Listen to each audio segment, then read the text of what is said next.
How do you come to a new city and just start? Well, and I think there's a lot of principles in this in terms of talking to entrepreneurs because there's some people that lost it all. You put everything into this salon. 2 months later, you lose it. Yeah. And then you lose everything that you have. Yeah. And you have to start from absolutely nothing. Yeah. So, walk me through that. Yeah, well, I think first of all, we didn't have a choice. We didn't have a choice to go back home immediately. And when we did, what we would have went back to was less than what we had when we left. Meanwhile, we're at a place that had more than we ever had before. That decision for us, for number one, we went from homeowners, business owners, to standing in line for food and clothes. Wow. That's humbling. It was very humbling. It was like, what's going on here? And we didn't know how long that process was going to last because I think we all believe that clearly this is an emergency. Clearly we need help. The government going to do something. And they took a long time to do something. Like what they did was the community really stepped in more than ever before. We were living with my aunt and then that was too much. So we ended up living with her boyfriend at the time. In Atlanta. And it was like 7 families in like a townhouse. Wow. Not 7 people, 7 families. Wow. In a townhouse. And I think they had 2 bathrooms. And I've been bougie, so that was a little different. Like, it wasn't the money. I'm just being honest. Right. I'm like, wait, now, hold up. The bathroom, all these people in the bathroom? Like, it became intense. And then you got different behaviors. All of my, my cousins and all, they smoke and all this kind of stuff. I got my kid. Like, there's just different lifestyles going on. And they were doing that to just deal with the situation, too. So it was just a lot. Nobody was in their comfort zone. Any strain on the marriage? I think marriage-wise, it was so interesting. He's so creative. So here's the thing that happened. This week, I don't even know if you're ready for this turn, but we got to take a little bit of turn. And I think this is what happened. So there was a sense of unity and joy in this happening, though, because we had nothing that we normally would have had. All we had was each other. And there was something about that was humbling that allowed us to appreciate life. So marriage-wise, I don't know that there was a strain on the marriage because we were so numb. And we just had each other. But shortly thereafter, I was diagnosed with breast cancer. Really? Mm-hmm. Yeah. And it was a hard hit because it didn't run in my family. I'm extremely young, early 20s. Nobody's thinking about breast cancer after you graduate high school. Right. And we don't really know how to deal with this thing after the newness of Katrina and then boom, breast cancer. So that moment of potentially losing me for him, we actually got a lot closer. Because it was like we definitely were set down. Like, we were on our way up, working our way up the ladder as entrepreneurs, very ambitious in New Orleans. And then Katrina hit. We started to work our way back up because FEMA finally came through. Right. You know what's so crazy? I was a FEMA inspector. Oh, wow. So did you help us get the check or was you giving us a hard time? Well, it depends on whose house it was. Okay. So they sent me in to do the inspection and I'm marking off, okay, this is that. The water is, 2 feet above, so it's going to need X amount of sheetrock, all that kind of stuff, Gotcha. The insulation and all that. So I'm doing the inspection, but to my knowledge, if the person had homeowners insurance, they weren't really getting no money. Oh, they've left. Even with business owner insurance, like we had to get business insurance to even get the business that I had, but everybody bailed. Yeah, those inspections, I was making $50. No. I was making $55.50 per inspection or $58 a month. I was getting bread off of the tragedy, so I felt terrible. But, well, I didn't feel bad because I came home and got some money. But I just remember it was despair. Of course. You know what I mean? Like, it was just a really, really rough time. But you're like, yo, I'm not even going back home. Oh, no, we're not going back to that. First of all, that's not going to work. When you're in this situation, what's the plan? What is the conversation that you and your husband are having? So we wanted to flip that $10,000 and we're in Atlanta. We do music for FEMA. Yeah, we were always entrepreneurs. So let's flip this because everybody thinking they rich off this $10,000. Just like they think it off the stimulus check. It's the weirdest thing to me. I don't even understand how far they think a stimulus check gonna go. I have no anyway. So, they really thought they was rich years ago off of 10,000. And they thinking that's going to last forever. Clearly, that's not going to go that far. So we want to invest into the music business here in Atlanta. Let's go that route. I went to school for music business when I was just graduated from high school in New Orleans. So let's just do it. So we did a music video, funded it ourselves, found all the people, got the connections. I think when you come to a new city, what's the 10 grand? The thought is not the whole thing. We did, but we wanted to make our break in Atlanta. We're gonna come on. We're gonna be creative. We're gonna make our break in the music industry in Atlanta. Yeah, in Atlanta. So I'm gonna get a product and sell it. It's 10 years ago, 15 years ago. Social media is not even a big thing at that time. We had MySpace. We're not thinking about getting a product and hustling the product. Right. We don't think it's enough for real estate. You know what I'm saying? So let's take our talents and our gifts and invest into us, and we're gonna sell whatever we got. So we were on our way to doing that. We were in studios. Goody Ma was at our house. All these people. I mean, we were making our ways, but we were in the right direction. He was in the studio with T.I., but bam, that's when the cancer hit. So I was literally preparing for my music video, and I had this sharp shooting pain that kept coming into my breast. It happened over an 8-month period. And one day I had an episode where he saw me literally like grab my breast. And it would, whatever I had in my hand, it would drop. I would stop. It was like just 5 seconds. It would take my breath away. And he saw it and he just was so concerned. He said, we go into the emergency room. And when we did, the doctor was like, well, you way too young.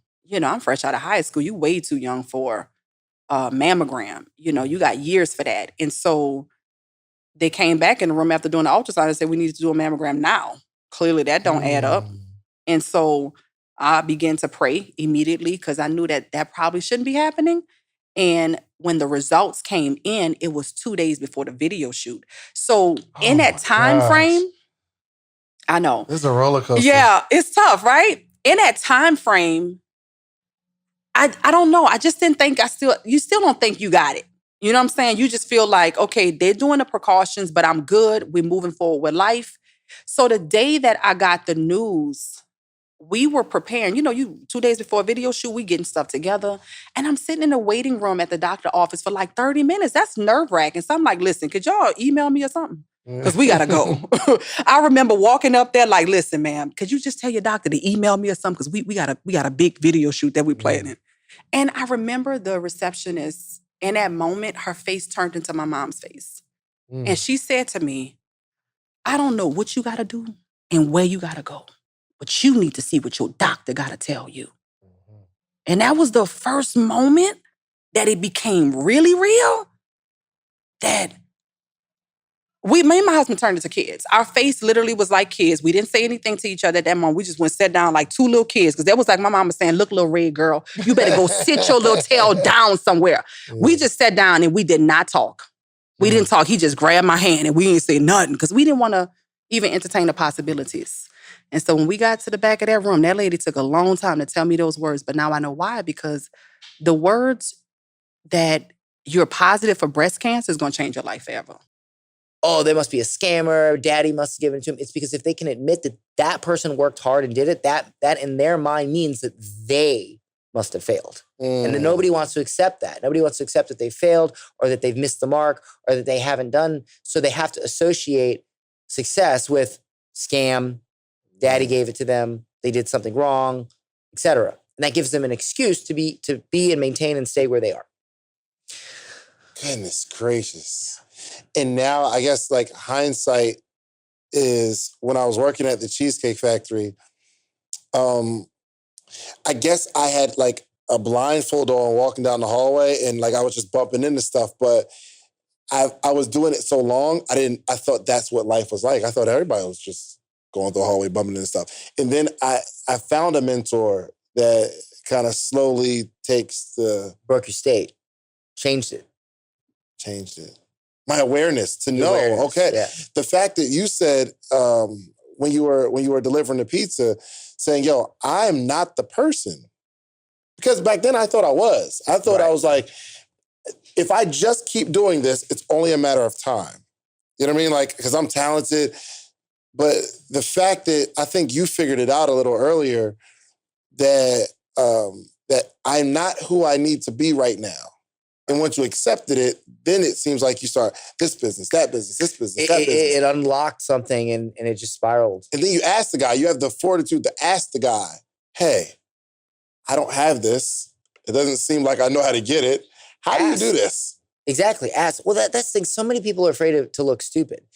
Look, I'm going to say something that's probably going to offend a lot of people. Let's do it. Okay. What is better? What is worse? To look stupid or to wake up at 80 years old in a nursing home, and not the nice one, the one where orderlies beat you, and ask yourself the question, should I have asked that question 50 years ago, 70 years ago, 30 years ago? You won't care that you looked stupid then. So like, here's a little technique that I do. I try to put myself in a future moment that I don't want to be in. So for instance, how many times have we, look, everybody has this person. There's always one person that we have an issue with. Maybe it's a friend, maybe it's a family member, and we get into a fight with them. We don't talk to them for a long time, right? Everybody has that person. There's probably somebody. 100%. 100%, right? And so here's what I like to tell people in that situation. Because I can see how bad it can go. My ex-wife, she had this issue with her father, and she was going to talk to her dad for the first time in years, but then she said to herself, well, I'm going to wait till Christmas. Well, it's not Christmas yet. It was this Christmas. Well, a few weeks ago, he got sick, and he had an issue with his brain, and due to COVID protocols, she couldn't go see him. And he's in Turkey. They would not even let a nurse bring a phone in for her to talk to him, and he passed away. Oh no! Yes, and they had unresolved issues, and it was one. I mean, it was her dad, but just me watching that happen, it was one of the most horrifying and painful things to witness. And this is where I sat down. I went home that night and I really reflected on it, and I said, I don't want this to happen to me, and I don't want it to happen to anybody else. There's got to be something I can do, something I can come up with. And so I thought of this, and I said to myself, what if you think of somebody, because we all have that person that you haven't talked to, right? Yeah. You take a piece of paper, you take a pen, and you think, if you got a phone call that they had 24 hours to live, write down what you would say to them. Write it down. And then pick up that piece of paper, grab your phone, and call that person right now and say it to them. This is hitting so hard because I'm having issues. Like there's some conflict in my own family, right? And they're a little older, right? So I see the conflict, and I can't wait until this interview is over so I can text I won't put it out there, but I'd text and say, if the person that you've known your whole life had 24 hours to live, what would you say to them? It surely wouldn't be, I can't believe you did this and that and this and that. At all. You're right. You're absolutely right. And just write down what that is, pick up the phone and say it to them. After I made a post online about that, it blew up. Like a lot of people were like, wow. And I knew I had hit on it. And then I said to myself, I don't want to be a hypocrite. So you know what I did? I called up my mother and I said to her, because I always had this thing with my mom that she was a bit hard on me when I was a kid. And I called her up, and I think she always got the sense that maybe I thought she was a bad mother, and I don't think I ever took the time to articulate that I didn't think that. So I called her up, and I fully and completely articulated that to her. And I said, listen, I know I probably said some stupid stuff to you when I was a kid, but that's because I was a stupid kid. Yeah. But as a grown man with a much higher level of awareness right now, I want you to know that everything you did made me the man I am today. And if you hadn't done it, maybe I wouldn't be the man I am today. And I want to thank you for that. And I need you to know that I don't think you're a bad mother. In fact, I think you're one of the best mothers in the world. And I immediately called her and said that. And so that drove me to do that. And I try to, it really sucks that we have to see something or we have to go through something before we take an action. For sure. And then sometimes it's too late. And I I feel like there's too many people. Like, look, I love business. I love teaching people to make money. I really do, because it can change your life. But at the end of the day, I believe there's a lot of people out there, myself, perhaps you, perhaps a lot of people that can really serve and like entrepreneurs are smart. Mhm. We can solve more than business problems. Sure. You know, we can put our heads together and figure out, because look, at the end of the day, if you want to change the world, private industry is the only way to do it. You want to make vegan, if you want people to go vegan, it's not going to work. You're not going to stand outside on the side of the road. I was out in St. Pete last night. There was people holding up signs, screaming at people at a restaurant. And the whole time I'm thinking, that's just going to annoy those people. You know what's going to fix it? Opening up, being an entrepreneur and opening up and making vegan food popular, which is what they did in many cities. Now it's super popular. Like private industry, government can do whatever they want. Private industry, look at Elon Musk. You want to help the environment, make electric cars popular. So all my homies knew I was on something different. Mm. They were like, we going somewhere. Bro gonna get us out of here with this music thing. So everybody knew I was an entrepreneur. So when they saw me start stepping into something different, it wasn't like a shock. But it was the network marketing stuff was just like, left field. Yeah, I'm definitely gonna get like some keys on how you built this massive empire. But I just feel like there's always this kid that has this ambition, motivation. Maybe it's kind of misdirected and can be channeled in a different direction. But for somebody that was like you, that has that ambition, like, yo, I'm just trying to go get it. How do we prevent that kid from the neighborhood from going further down the wrong path? Like, how do we start to what do we do for a young Marquel? Bro, I believe you're doing it in a lot of ways, because I've seen you in the schools. I've seen with this platform, like we talked about it before, like at the beginning, like this is them being able to see other people that look like them doing it. You know what I'm saying? So, because like I tell people all the time, it's like young guys or girls who sell drugs at a young age, crazy as it may sound, they do it because they have common sense. So say it again. They do it because they have common sense. Mm-hmm. Let me explain. They know they can spend $50 and make $100. You can spend $100 and make $200. You can spend $200 and make $400. You can spend $400, make $800. And then as you really start getting your weight up, that money gets real crazy. So you spend $1,000, make $3,000. You spend $3,000, make $9,000. Spend $9,000, make. That's common sense. Like, who wouldn't do that? Or the other plan is what? Go up here to McDonald's and get a job and get paid $7 an hour. They do it because they got common sense. They got common sense. Like, and think about it.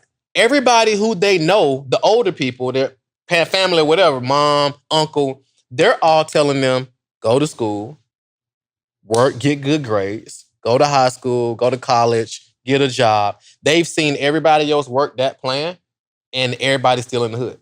Or everybody, even if they're not in the hood, maybe you made it to the suburbs, but you're still doing bad. Or you work really hard, but don't got nothing to show for it. And kids see everything. Like, kids watch what you do. They don't listen to what you say, man. They're watching what you do. They hear what you're saying, but they're more so like, I get what you're saying, but I don't see how that plan worked out. Yeah. You know what I'm saying? So it's like, okay, but so I can spend this and make this. So the thing we got to do is like show them another way. Like, hey, you can still make that dope money that you make on the block in real estate or stocks, or you can create an online course, or you can do drop shipping, or you can do, but then it's that exposure. You know what I'm saying? When I got introduced to network marketing and Jim Rohn, and it just introduced me to a whole nother life. Like, I ain't know none of this stuff. This is like a whole nother world that we live in now, bro. It's like, and people say things like, oh, it's getting saturated. Like, this is 1% of the world. Like, most people don't even know this exists. Most people, you're like, I was on this podcast. They're like, a what? Like, what's a podcast? But it's the norm for us because we inundated with it, right? It's the norm because we live in this little bubble. But it's like, we got to show them, like, look, you can create whatever it is you want, legit, without nobody having to take nothing from you, without you having to keep the strap on you. But they got to be exposed. You know what I'm saying? And when they're exposed to it, they already got the drive because all the skills are transferable. The branding, the sales, the marketing, the critical thinking, the metrics. That's crazy because that implies that the kid who just goes to McDonald's and makes $8 an hour, they don't necessarily have the common sense to say, $8 an hour, I'm going to be here 8 hours, I'll make $60, $64.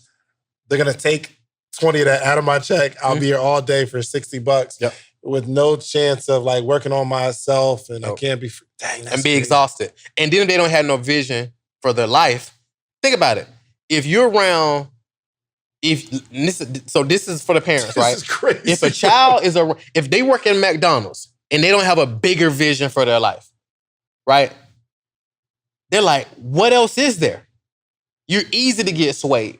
That's why I even tell my older kids, I'm like, look, even my young kids, I'm like, look, or even any kids, it's like, if you don't have a vision for your life, you will easily get swayed. You will easily get swayed to a gang.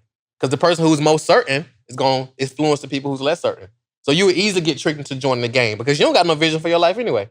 You would easily get tricked to drinking and lean because you ain't got no vision to go to the league. Now, if you got a serious vision about going to the league, you know you can't be putting this stuff in your body. You know you got to be drinking water. You know you got to be eating. You know you got to be in the gym. You know you can't be on the block. But if you don't got no vision, you get sucked into anybody's vision. Dang. Yo, and that's so crazy. I just had a revelation from some of the stuff that you've been teaching me where you just said that whoever's most certain, would you say whoever's most certain? The person who's most certain will influence the other. In an interaction, every interaction, the person who's most certain will influence the other person. That's a bar. I've been sold on some stuff, man, because the person was so certain, and I wasn't certain that I knew that I didn't know the direction that I wanted to go. I'm not certain. So because their belief system is so strong, I'm leaning on their belief because if they're so certain, something got to be right about 100%. This. About how much did it cost to like kind of open these? Like what is like typical investment for a nail salon or, you know? All right, so that's a great question. So how I do all my businesses, I always start them off. Like I give myself like, okay, how much is it gonna cost me to start? Most people want everything to be perfect. I don't want everything to be perfect. I want it to be scalable. I want to see if I can improve the business and be able to take the income from the business and, you know what I mean, help the business scale. Most people, they like, look, I need $20,000 to start this business. I'm like, I need 5. You feel what I'm saying? I need first, last, and security, and I need enough to make this thing up to code case they do inspection. And you know what I mean, I need talent in here that can make it do what it do. You know what I'm saying? So roughly between, you know what I mean, 5 and 10 grand. Now with my event space, I did that off a credit card. So I swiped that off a Discover card, you know what I'm saying? And basically got it all furnished. And you know what I mean, the people that was having rentals paid me back.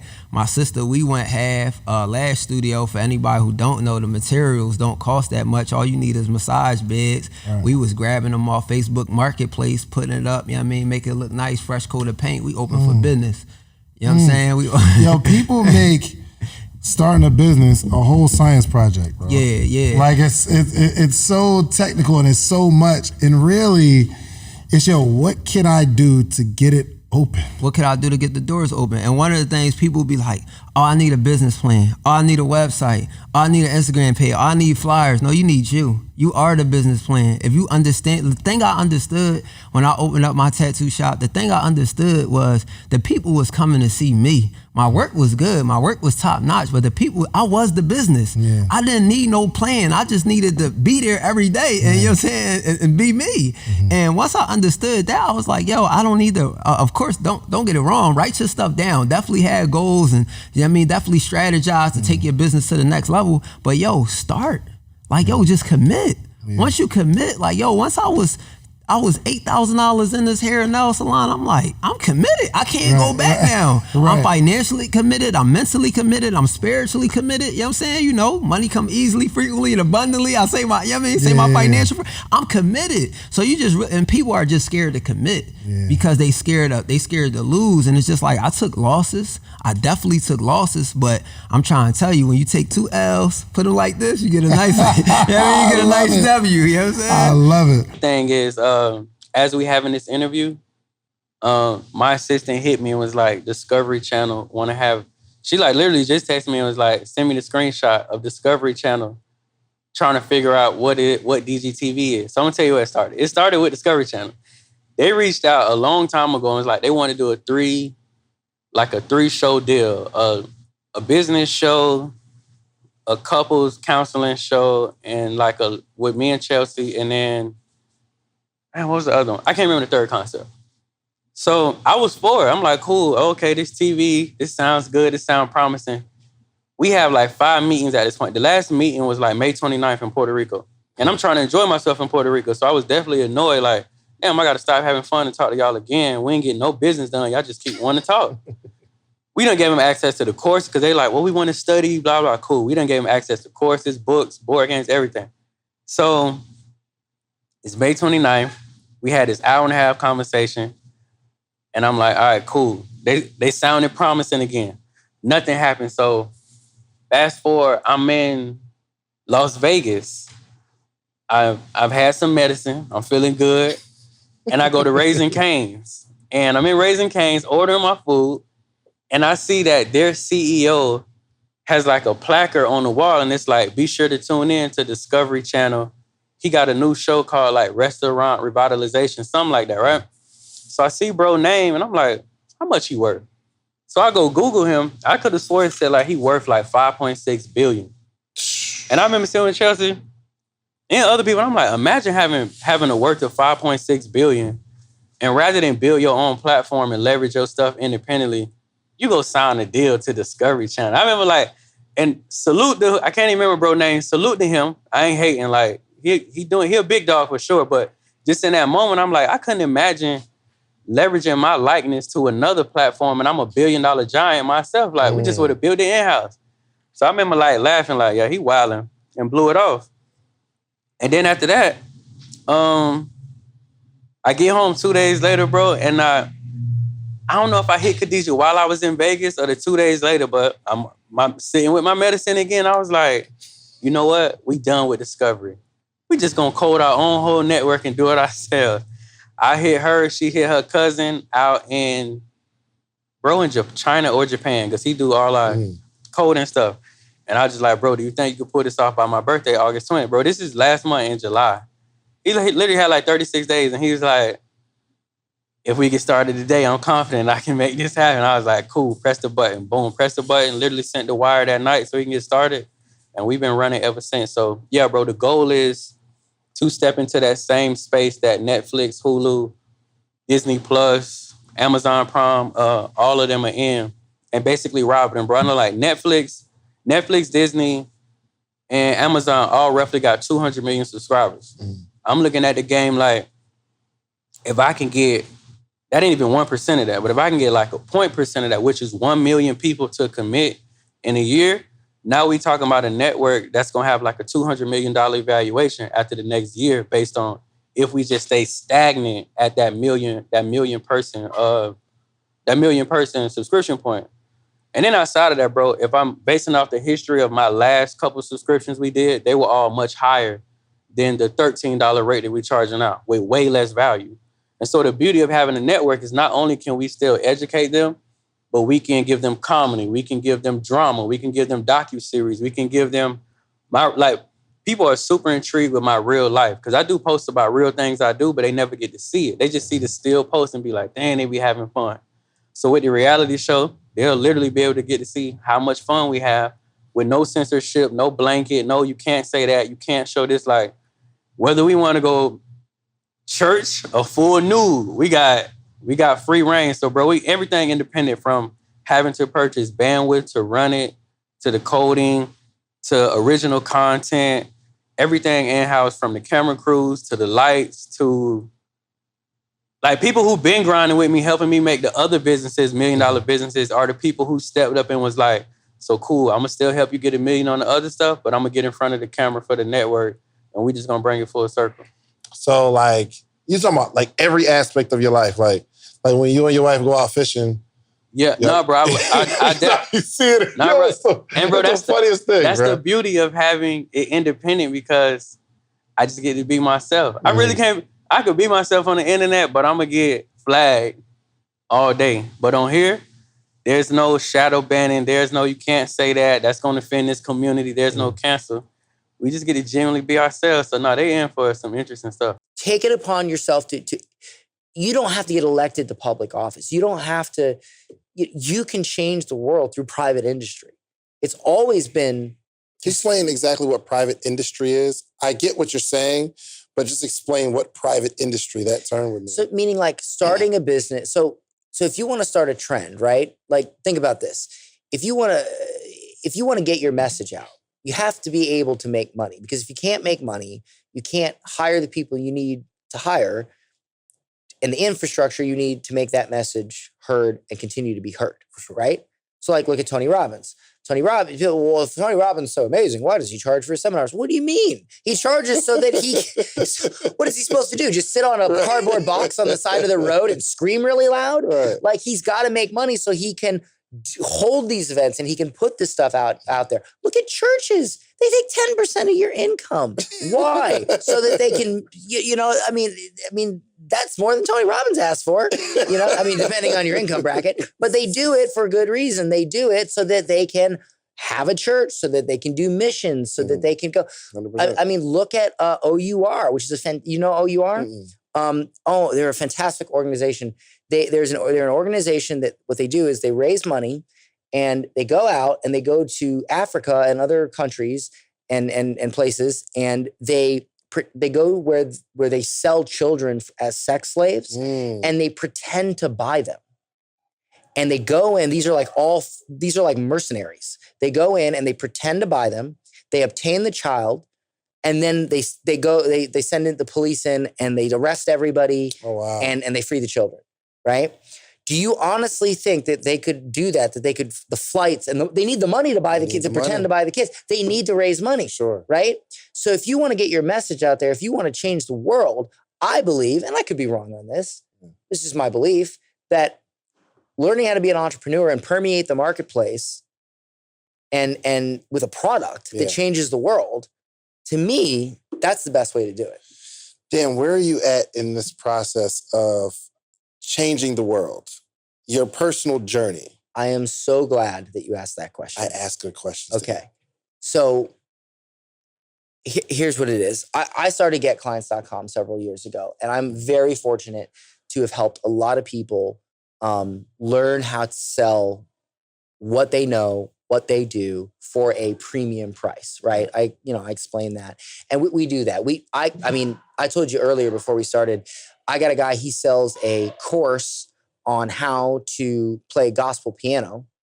He charged like a few $100s. Why not just piano, period? Like his thing is gospel piano. Not even that. Authentic gospel piano. He charges, so he used to charge a few $100s. Yeah.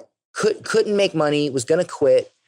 He now charges $5,000. We taught him how to tweak that offer to charge $5,000, and he now makes $50,000 a month. His name is Vaughn. He's a very nice guy. And that's what we do. You have a product, you're not charging enough. We teach you how to charge more, get clients, and close those clients. Great, wonderful. I love helping people grow their business. However, look, I'm going to be honest. I charge, 5 figures minimum to help with that. And it's a great return. You get it back. You make 1 sale, 1-2 sales, you get it back. Sure. But in my thousands of coaching calls, in my hundreds of in-person, seminars or mastermind events or whatever, I have learned that at the core, people, yes, marketing advice, sales advice, these things do help people, but there is a deeper thing that helps them, the will to act, to move, to take action, confidence, believing in yourself. These are really the drivers behind making those tactics and those techniques work. And I've already made my wealth. If I died today, I would be extraordinarily unhappy with my life that I didn't help enough people. And so what I did was I started howtothink.com. Yep. And that is not expensive at all. In fact, howtothink.com. Howtothink.com. And what it is, and this is a passion, I'm not going to make hardly any money off this, and I don't want to make a lot of money off of it. But here's what I decided to do. I recorded hundreds of 5 to 8 minute, little 5-minute audios. These are success mentoring audios. And when you sign up, we're starting it at $7 a month. You get a 5-minute success mentoring session from me, dripped out to our app. We have an app on the App Store, all that. It's called How to Think. And you sign up and you get a daily mentoring session from me every day, every single day, because I believe if you really want to work on your confidence, if you really want to work on your mindset, if you really want to work on your personal development, you're not going to go to a week seminar and get it all done. Because what happens? You go to a week seminar, you come home, you feel good, and then a day later, you're back to where you were. Right. I believe in the law of marginal gains. If you've ever read the book Atomic Habits, the story of how the British, the British cycling team, they were the worst cycling team ever. Yeah. Bad News Bears, right? New coach comes in. I forget his name, unfortunately. He comes in. He has them wear different socks. He has them wear different helmets, different pillows to get better sleep. He improves their performance just 1% every day, and marginally. And within a couple of years, they became the most dominant force in cycling. They won 5 Tour de France's. They won tons of Olympic medals. They became the dominant force, all because they just focused on getting just 1% better each day. Because if you get 1% better each day, that's compounding interest. It compounds. And so I believe the best way to work on yourself and your mindset and all of that and learn how to be successful from within is just 5 minutes a day, 1% a day. Everybody has 5 minutes a day, and everybody has freaking $7 a month.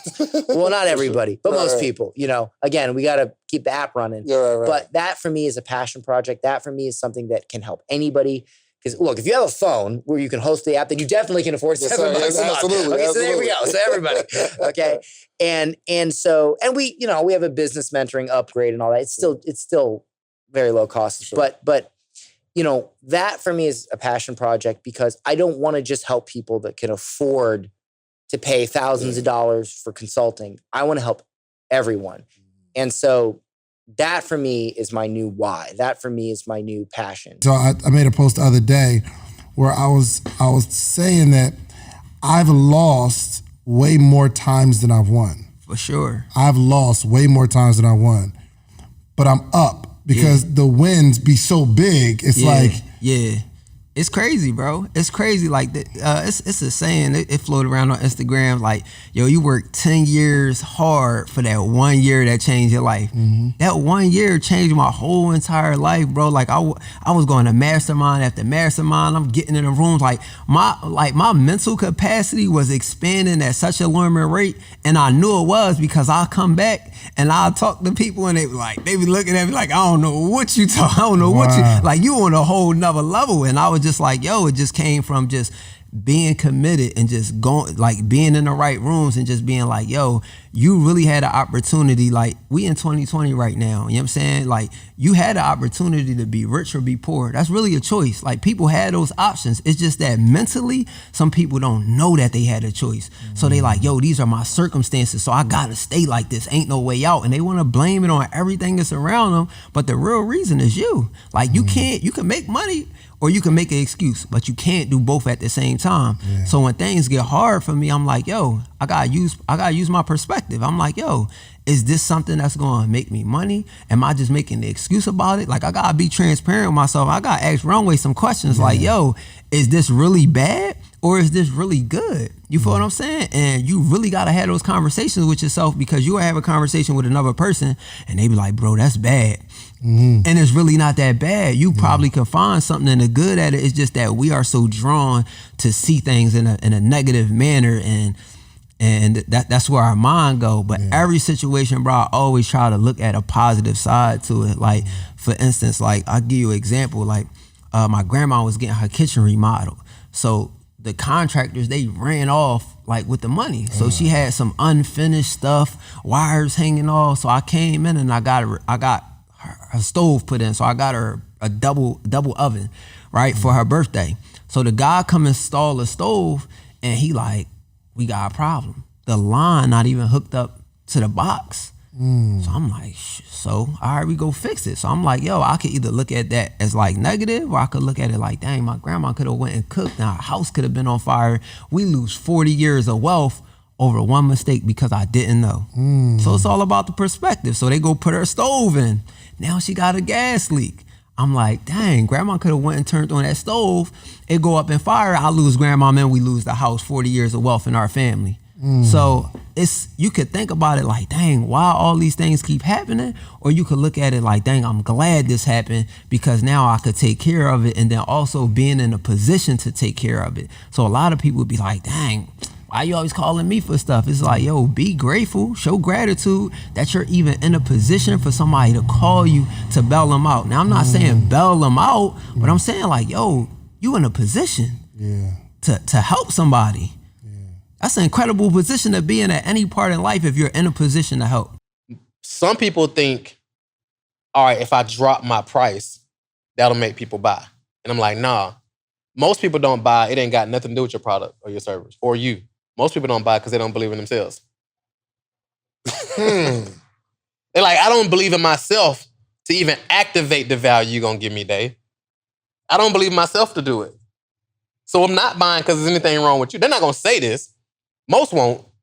It's not that I'm not going to buy because I don't believe in you and your genius. I just don't trust myself to follow through. And how do you get around that? A lot of times they got to work on themselves. Because if they don't, they'll come in and they're dependent on you to help them win. And it don't work like that. So in terms of like this sales process, because obviously you still want to get the sale. Yeah. And now I guess it's not your job to sell them on the product. It's your job to sell them on themselves? Yeah, so basically no. So good question. The goal actually isn't to get the sale. The goal is to just help them make the best decision for them. You see what I'm saying? So in a high ticket in this high ticket communication, you're basically interviewing them and they're auditioning for you. Let me explain and break this down, right? So most people think that you got to sell people on why they should buy. When you do your marketing and stuff right, great marketing makes selling unnecessary. Great marketing makes selling unnecessary. Because when they come to you, if your marketing is done right, okay, hold on, Joe, sold. That's the topic. Okay. There's so many bars in this joint, like everything could be in the title. Great marketing makes selling unnecessary. Yeah. Okay, explain that. Because when people, so think about it. I'm going to use you as an example. When somebody gets a conversation with you and you make them an offer, your marketing and you're so prolific in the industry and what you produce, you don't got to sell nobody on working with you. They already see your value. They done watched hours of your show. They done seen tons of your content. They done seen you build a brand. They done seen you on stages. Your reputation precedes you. They already know it's expensive to work with you just based on your position in the marketplace. So it ain't like, you can either buy or you can keep your problem, right? So they're selling you on why you should allow them to buy versus you selling them on why they should buy. Here's why you should let me buy, Dave. Versus you saying, here's why you should buy. I'm the best at it. We got the most success stories. We're better than those guys. We're going to do it all for you. Most people be doing all that because their marketing ain't tight. If your marketing tight, people show up ready to sell you. Dang, they the buyer, you let them keep their problem. Yeah. That process of chemotherapy, it was like maybe every 12 days, every 21 days, I can't remember exactly. As soon as you start to feel better, because it's a very sick feeling. You feel very sick, very nauseated all the time. I slept with a bucket by my bed. By the time my hair fell out, like every time you feel better, it's time to go back. So I did good for my first maybe 3 treatments, but by the 4th one, I cried because it was like, oh my God. It's one thing to have pain. If you have a high pain tolerance, you can kind of deal with pain, but sick, it's bad. It's just really bad. So you feel horrible. I'm losing weight. I look sick. And my husband and my daughter, my mother-in-law and my mom were just everything for me. My husband, I don't know how he pulled this off, but he made me still feel so attractive, bald head. Now, here's the thing about when you lose hair. You lose hair everywhere. So now, for real, I know I look like an alien. Because I don't have hair on my head or my eyebrows. No lashes either. That's strange. Come on, David. Nah, that's a strange look. But he would massage my head, massage my body, and still want to make love. And I'm thinking to myself, something is wrong with you. But he was amazing. And what he did for me that helped so much was he always talked about the future. He always talked about when you get up. And so that gave me something to be really hopeful for. and to strive for and to dream again, even though you don't know what's happening. You feel like you're laying on your deathbed. Wow. And you look like it. Yeah. So there's another layer. There is another layer. So anybody who's watched our show, when we did it years ago, they heard that, but they didn't know that I recently went through a double mastectomy over the last 2 years. I actually just went to an appointment on Monday because I'm still in the process of it. So what happened was I only had one daughter when I had dealt with the breast cancer. And excuse me, what is a double vasectomy? A double mastectomy is when they remove both of your breasts. They completely remove them to prevent it from coming back. Wow. So free of cancer for a long chunk of time, decided to have more kids. The doctors didn't think I would be able to have more kids. We have 2 more, a legacy and a king. Anjay's the oldest. And my daughter's born 1 pound, 8 ounces in NICU for 3 months. And I go to the doctor for my regular checkup and they see something. So while I just want my daughter to breathe, they are doing biopsies on me where they take out tissue from my breast to test it to make sure. And they're like, kind of think we see something again. And so that's tough because I'm focused on something else. Oh my God. Like mentally and emotionally. Yeah. And this is like me being honest. I don't know how I could have handled it. Yeah. Like everybody has a story of like, I went through this and I went through that. But it's like, it's situation after situation after you get tired. Yeah, mentally. Yeah, you're drained mentally. Like you don't know, I can't pull strength from nowhere but the Holy Spirit because I'm still the strongest person a lot of time. Remember I told you what happened when they found out about me having breast cancer. Everybody's crumbling, I'm rubbing them. But it's me that's dealing with it. So I got to pull strength from the Holy Spirit because I'm literally at this point drained. We're in NICU 3 times a day with my daughter and we don't know what's going to happen. We don't know what's going to happen with her life. And so when I got the news about that, the other thing on the side of it, and I hate to keep hitting you with all of this, but this is just, you asked for the story. There's somebody that they feel like they're never going to get on the other side of their situation. Yeah. You are clearly on the other side. Yeah. And I don't know, obviously you still go through your situation, but in terms of building a life, you are living life right now. Yeah. I think when you realize that it's not in your hands, you appreciate it more too. And you stop feeling like you need to be in control of everything and you trust and have more faith. You trust and have more faith because you realize that there's so many opportunities that I could have left here and not been here. And so we have another son at the time. So my daughter is in NICU fighting. As soon as she come home, we pregnant again. I don't know how we pulled that off because we were stressed out. I don't know what the heck happened. Wow. But we're pregnant again. And while I'm pregnant with my son, they want me to have a double mastectomy. And I'm like, there's no way. I just saw my daughter fight for her life. By the way, she's amazing. She's 7. She's totally healed. She's healthy. When she was born, she was 1 pound, 8 ounces. You can fit her in my hand. She had issues with her eyes, her heart, her lungs, her respiratory, like everything. She literally, I'm just being honest, looked like a science project when I was looking at her with those tubes on her. I was like, I couldn't even see past what I was looking at. And so she is a miracle baby. She's so brilliant. She's so amazing. She's so intelligent. And you would never know that she don't even look like she's been through what she's been through. And so that's a blessing. And so then a king comes and they want to do a double mastectomy on me while I'm pregnant with him. And I'm just thinking anesthesia, all of these different things, but they're not thinking about the baby in that moment. In their mind, y'all could have another baby. You are too young to be dealing with this again. We need to get this. The reason that I didn't go through with it is because doctors are different. They are very hypothetical.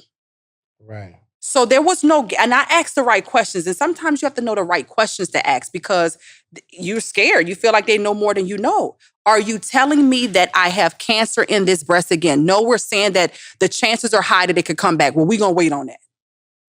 Because me going through a double mastectomy, which is, I think it's like a 6-hour surgery while I'm pregnant, I'm sure that's going to affect this baby that's in my belly. So that's an absolute no. And so I waited so much time and then technology just increased. And then one day I just decided because for any woman that's dealing with breast cancer or if you're supporting anyone with breast cancer who has to go through biopsies that much because every 6 months I'm going they're taking samples from my breasts. So one breast is starting to become significantly different in size than the other breasts. So from a cosmetic perspective, that doesn't look like you want it to look. And I get that I'm married, but I don't want to look at me like that. So I decided to do a double mastectomy 18 months ago. And it's been a process, but it's a blessing. And yeah, I'm glad that I waited, but I'm glad that I did it. Yeah. So he comes up to me and he says, how can I have all of this? Okay. He sees your car outside. He sees the car. He sees, yeah. So the first thing I would ask him is I would say, give me a list of reasons why you can't. I want to know every reason that you tell yourself right now why you can't. And I would go one by one through each one, and I would basically show him why each one of those is completely unfounded. Because I can teach you how to make money. That's whatever, right? But inspiring you to do it is a completely different thing. And you can't do it if you don't believe, you don't feel like you can win. Right? I mean, if we go back to the boxing example, if you don't believe and you don't feel like you can get in there and win, are you even going to get in the ring? You know? But you have to be inspired to take the actions, to gain the competence, to gain the confidence. So I would go through all the reasons why he didn't think he could do it, and I would attack each one by one, clear all that gunk out. That's the first thing I would do, because nothing I tell that kid, absolutely nothing I tell that kid would ever help him if I didn't clear that first. So it's almost like you're emptying his pockets without, let's get all these excuses out of the way. Right. So you're left with none. Exactly. And the path is clear. If I say, hey, I want to get to Albuquerque, right? Here's the directions. But the whole road is lined with rubble and blocks, and you can't even drive the car through. You have to clear all that. You have to clear all that debris so you can drive down the road and get there. If that road is full of debris, I can give you directions. Well, they're not going to do you any good.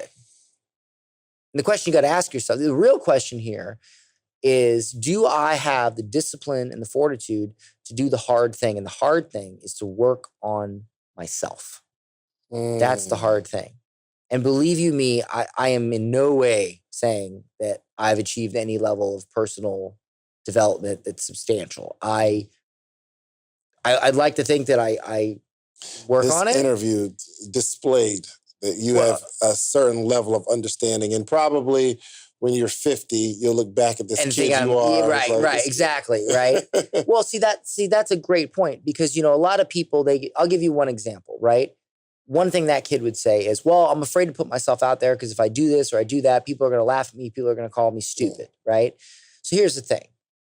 Imagine for a moment that you're a doctor and you get out of medical school and you're going to be a brain surgeon, right? Imagine, now, do you think that doctor, when he gets out of medical school and he performs that first brain surgery, do you think he's going to be anywhere near as good as the doctor that he will become in 10 years after he's done 1,000 of those surgeries? No. But will he ever become that doctor that's done 1,000 surgeries if he doesn't start with one? So that's the thing, is that's what you got to ask yourself. Am I willing to be uncomfortable and put something out there that kind of sucks now so that it can become great? Because most people, they don't want to put something out. I don't want to put anything out that's just okay. It's got to be perfect. Well, the thing is, there's no such thing as perfect. Right? Because if you go, no blade of grass is perfect. There's not even a perfect circle. There's no perfect circle in nature. Really? No. Even a computer can't generate a perfect circle. Do you know that? I didn't know that. Yeah. You cannot generate a perfect circle only exists in your mind. There is no machine. There is no natural or digital perfect circle. It does not exist. So good. So think about this. The goal then, the question you should ask yourself then, how do I get as close to perfect as possible? Well, here it is. Reasonable acceptance of imperfection is far more perfect than the pursuit of perfection itself. Hold on, I got to try to reset it. Okay. Reasonable acceptance of imperfection is far more perfect far more perfect than the continued pursuit of perfection itself. And so if you are a true perfectionist, you will not be a perfectionist because you literally, it's a contradiction in terms. And you understand that you won't get it perfect. Right. So you have to have the discipline and be okay with being uncomfortable so that you can put something out there that isn't quite perfect yet, that isn't great yet, so that you can get to the point where it is. You got to perform that first brain surgery because if you don't, you're never going to get to your thousands and you're never going to become the greatest brain surgeon ever. Dang, that was good advice. Most marketers make the mistake of trying to create desire. Right? Most marketers make the mistake of trying to create desire. Trying to create desire. They think they have to create desire. Here's the cool thing. You don't have to create desire. Like the desire already exists in the marketplace. Your job with your marketing is to channel the desire to your offer. So the desire is already there. Your job with your marketing is to take that desire. Because like, for example, let's say, for example, somebody sold person, like you training now. Dude ain't had to create a desire for you to want to train and get in better shape. You already had the desire. Correct. Who knows how long, right? However y'all connected, because you could have went and hired anybody. You know everybody.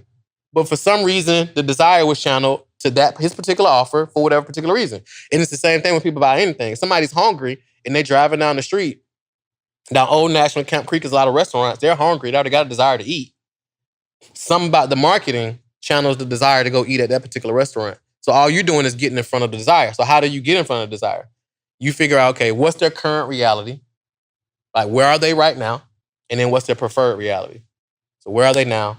Where do they want to go? And like immense detail, like detail. And then they got this transformation gap that's in the middle of it. So your job. Hold on, because that it kind of makes sense because, and I don't know what restaurant it was, but what's the restaurant? Their slogan's like "Why wait" or something like that, or maybe not even "Why wait." Or what's the joint? Not going anywhere for a while. Grab a Snicker. Yeah. So they know that the desire is there, and they're identifying their market of somebody who is not going anywhere for a while. Yep. That's genius stuff. Yep. Like, I know you want this chocolate, but now it's got to prompt you in a way that says. And I bet I'm willing to bet if we was able to pull the data, I guarantee that people who eat Snickers are mostly people who like work in corporate America. Because they're not going anywhere. They're not going anywhere.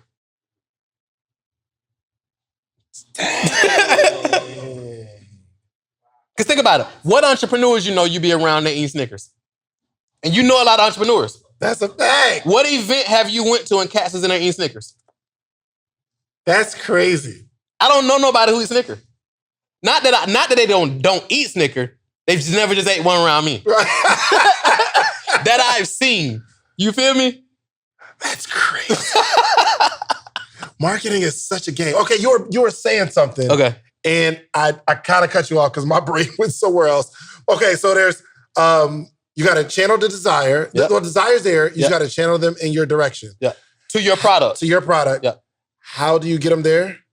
Good question. Because you said there's a gap somewhere. Yeah. So there's a transformation gap. So it's like, here's where you are. So you want to make more money, for example. But you don't really want to make more money. You want to have more time. You want to be home with your kids. You want to be able to travel. You want to be able to have freedom. You want to be able to wake up when you want, whatever the case may be. That's where you want to be. But you're here now, working a job, having to sit in traffic. You're never with your kids. They're growing up without you. The wife is complaining. That's your current reality. Your preferred reality is the opposite of that. And what's the thing that's in between them? In between that, here's the kicker. Most people think people buy based on price. People buy based on how fast you can help them close the transformation gap. And they're willing to pay a premium for it. I'm going to give you some real life examples. So when somebody go to the club and they pull up and they go pay VIP, somebody might pay $300 to get in the club. The current reality, they're outside the club. The preferred reality, they want to be inside the club. Fat, and their transformation gap is outside the club to how fast can you get me in here? 300, I'm in. It don't make logical sense, right? You get in the club. All right, cool. The goal, current reality, I came by myself or with some of the bros. Preferred reality. I'm trying to go home. You feel me? Yeah. Preferred reality, when I leave, situation different. Yeah. How do I do that? So this is my current and preferred. Now I got my transformation gap. We got to leave with something. I need to sit on a stage after buy a bottle that's going to attract. The bottle is $30 in the liquor store. It's $300. It's $300 here. And we got to get 4. And we got to get the sparkles when they bring them over so the girls will see it. Now they start looking. All I'm trying to do is close the transformation gap. Yeah. So they're not buying these bottles because it logically makes sense or they're fiscally responsible. They're like, we just need to close the transformation gap. We'll figure that out tomorrow. What's the fastest way to get from my current reality to the preferred reality? If you like the video that you just watched, click this one. You're gonna like this one, maybe even more. Click it right now.